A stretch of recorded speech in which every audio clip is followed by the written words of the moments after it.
I never believed in Bigfoot until I came face to face with it one night in the Hoh rainforest of Washington state. This isn't just another story, this is what I experienced firsthand. I was on a solo camping trip, seeking solitude to clear my mind, a break from the chaos of city life. On a chilly evening in mid-October, after setting up my tent near the Enchanted Valley, I decided to take a short hike along the riverbank. The sun had just dipped below the mountain peaks, casting elongated shadows across the thick underbrush. It was during this hike that I first heard the sound, a low, guttural growl that rippled through the air, washing over me like an unwelcome chill. I froze, heart racing, trying to convince myself it was just a bear, but deep down I knew it was something else. There were no bears in the area that could produce such a sound. I had heard rumors of Bigfoot sightings in the region, but I had dismissed them as folklore. Yet, something primal inside me knew this was different. I continued walking, driven by some inexplicable force, even as anxiety crawled up my spine.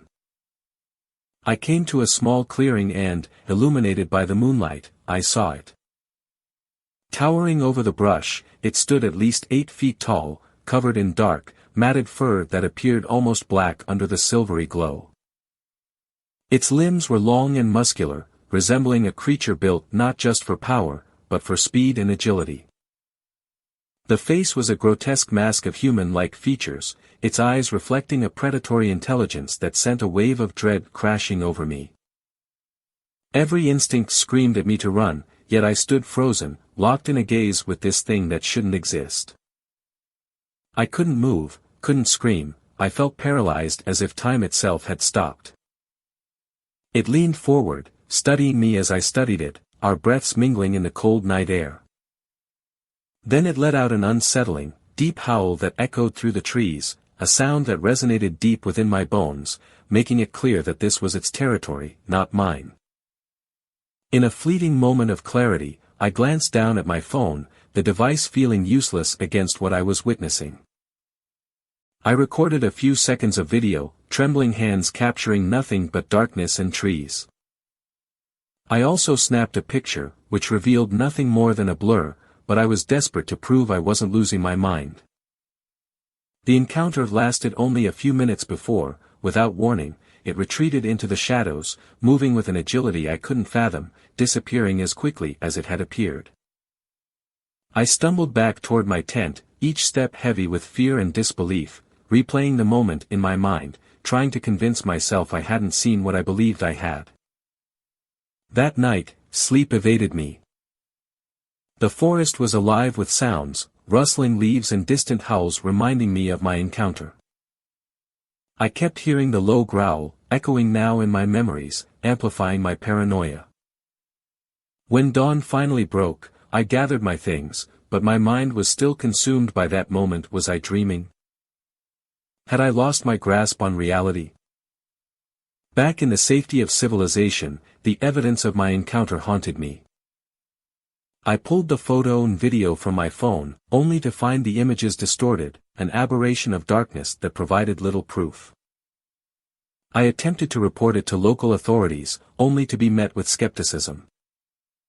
Most dismissed my claims as a product of too much solitude or a wild imagination fueled by local legends. Yet, the psychological torment remained.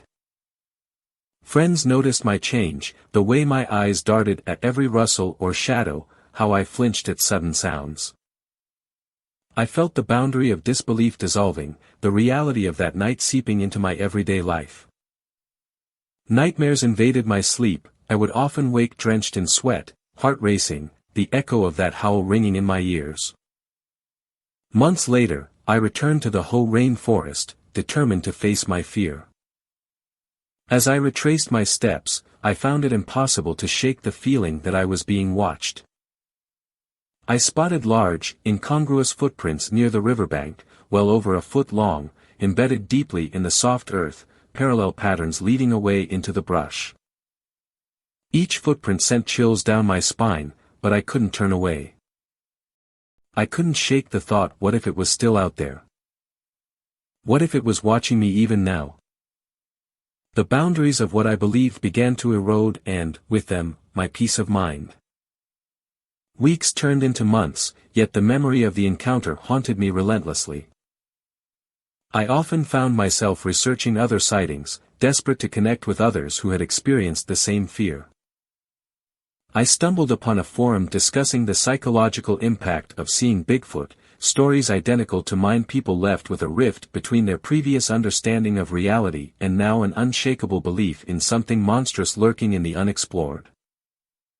I still have that blurry photo, a haunting reminder of what I witnessed.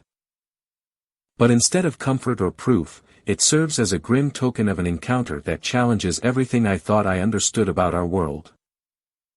With every nightfall, the shadows grow longer, the howls grow closer, and I'm left wondering. What else lurks beyond the edge of our understanding? Was it truly a solitary encounter, or was I invited to be part of something much larger, the watchers, and the watched? The question lingers hauntingly, refusing to fade away.